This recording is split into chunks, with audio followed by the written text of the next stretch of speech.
Welcome to the Two Boots Word Vault podcast. In this episode, I tell the ancient Greek story of Orion the hunter. In the souls of men, there is a conflict between those who understand the balances in nature and those who fear nature. Often, hunters like Orion find themselves pulled into that conflict because of their natural urge to reproduce. Such is the fate of Orion. So, that brings me to this. The reason we're here today is for story. And I chose a story about the constellation Orion. Why we have the constellation Orion. It comes from the old Greek. The Greek story, and there's many versions of this story. But I chose a version that is close to my heart because I was raised in a family of hunters. Orion was a great hunter.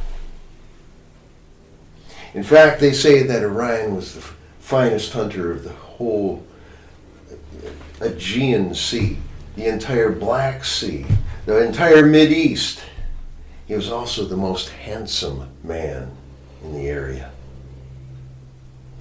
Orion was such a skilled hunter.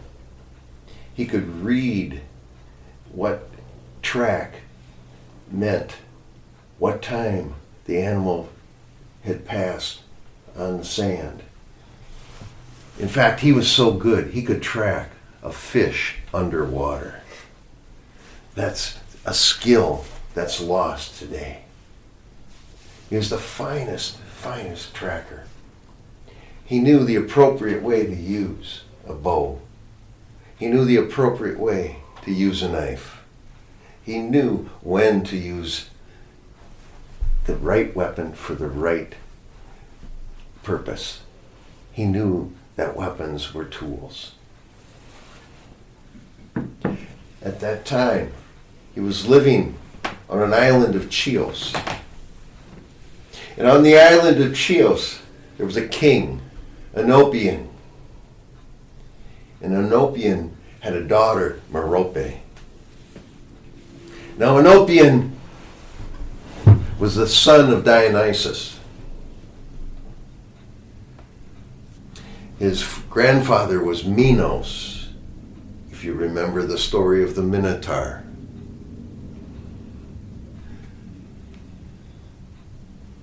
But Oenopion, as a king, was not a strong man. And when he would hear the lions or the bears or the wolves about at night on his island, he was frightened. Oenopion declared that if any man would rid the island of wild beasts, he would give his daughter to that man as a wife. It was the kind of challenge that a hunter such as Orion had never heard of before. But he knew so much already. He didn't know a lot about kings. He didn't know a lot about cities. And he was a curious man, so he wanted to find out what was this about. So he took up the challenge that Oenopion had placed. And Orion went every day. And he killed a beast, skinned the hide, brought the pelt back, gave the pelt to Merope, the daughter, the princess. This went on and on. Every day a different pelt. Every day another animal was killed. Merope, as a princess, who had lived in a small, enclosed society, was fascinated by this handsome, beautiful man, this hunter who had skills that she knew nothing about. And he brought with him the scent of the wild all over his body. Every time he came, she was fascinated, and something deep inside of her was turned on. Finally, Orion had exterminated all the wild beasts that threatened the island of Chios. And he came to Enopion and said, I've done what you've asked. Because Enopion himself was in love with his daughter. He says, well, last night I heard a wolf howl, so you haven't completed your part of the bargain. Orion continued around the island looking for that wolf. Came back again. Said, no, there's nothing left. He says, yes, I heard a lion roar. Orion said, no, it can't be. It can't be. Orion became so upset because he went back. He couldn't find any wild beasts. He knew that Enopion was lying. He knew that Enopion was a coward and didn't want to give up his daughter. Orion became drunk. In his frustration, he drank wine, kept on drinking. And he went and he pounded on Merope's door. He says, you are bound to be my wife. And he pounded on the door. Enopion, coward that he was, called to his father Dionysus and says, I need some help. Dionysus, the god of wine, sent the satyrs. The satyrs came. The satyrs put their arms around Orion and said, come on. We'll help you through this. So they continued to get him drunk even more so. They kept plying him with wine. He kept drinking and drinking until he passed out. Enopion went to where Orion was passed out and scooped out his eyes. Had the satyrs take Orion's body to the seashore. Orion, as he came to, he couldn't see.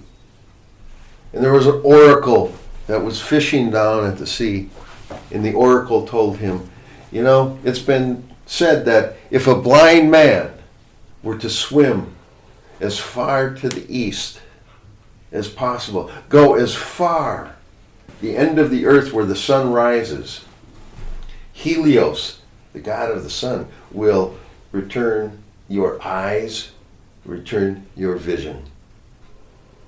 Orion, in his hungover state, started swimming eastward.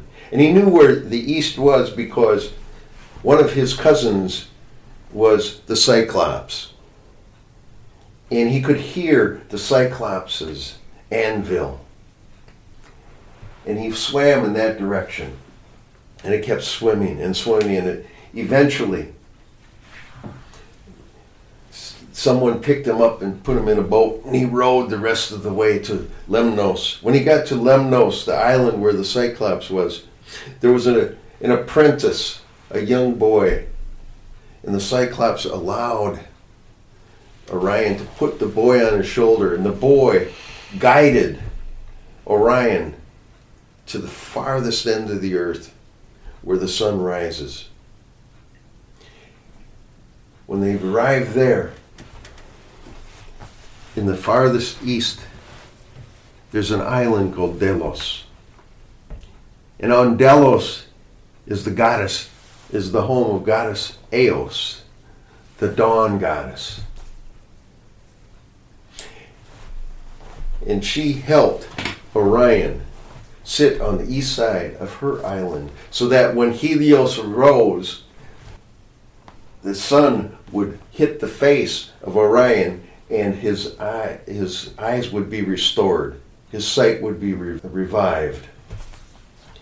And on that first day, when Orion could see again, he then saw Eos, the dawn goddess. And they spent much time together on that island. Many, many mornings of pleasure. But eventually, Orion was convinced that he needed to avenge the wounding that Oenopion had given him.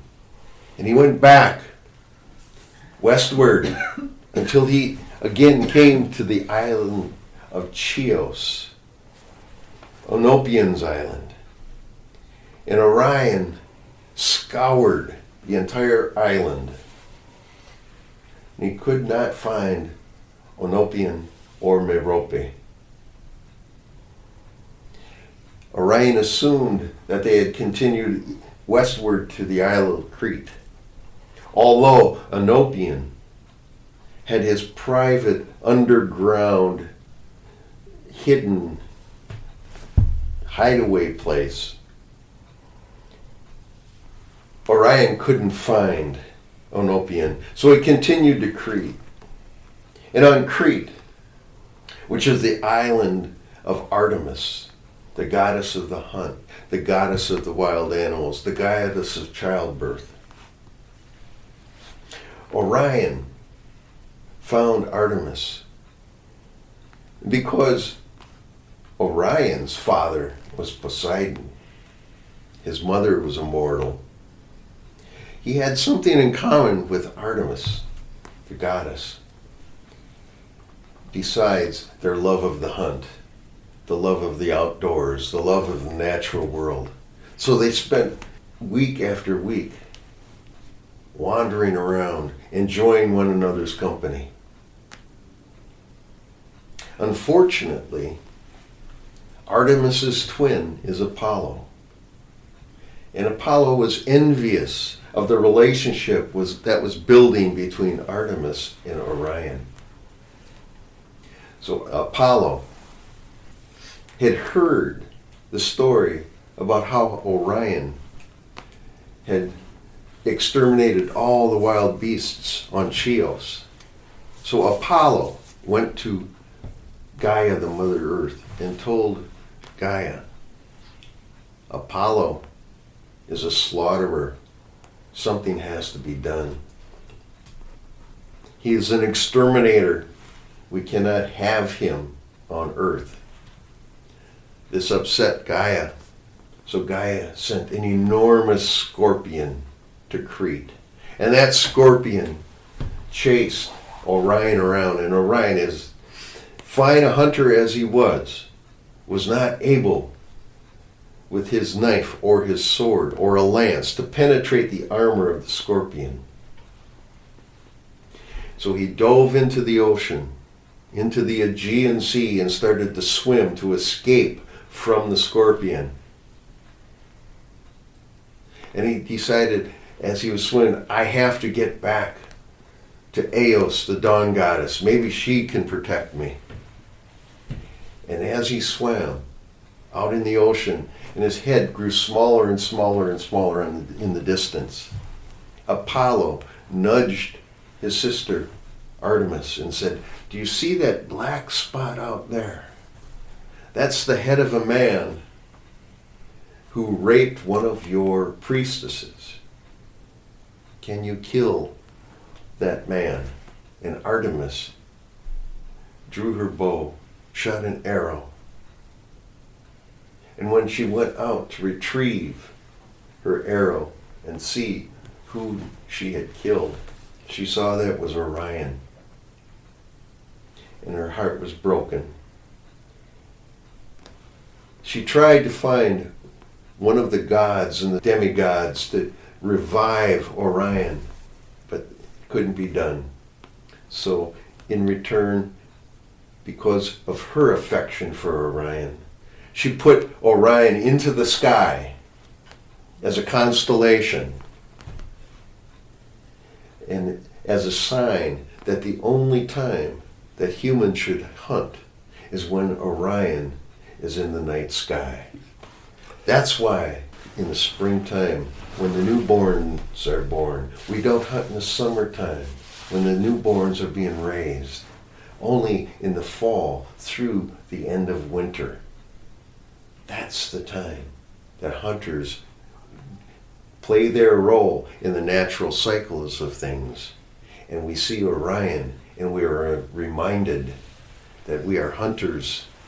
We are not kings. We understand the natural order of things into balance, not domination, not extermination.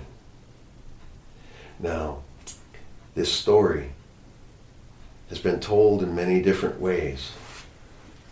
But today, when I tell this story, I think of what's happening on our earth, to our wilderness places, and I think of all of the animals that are being exterminated because there are kings that want to make money, that want to clean the earth so they can have their palaces and have their daughters be one of them and not bring in the natural life force that comes with those who understand the natural world.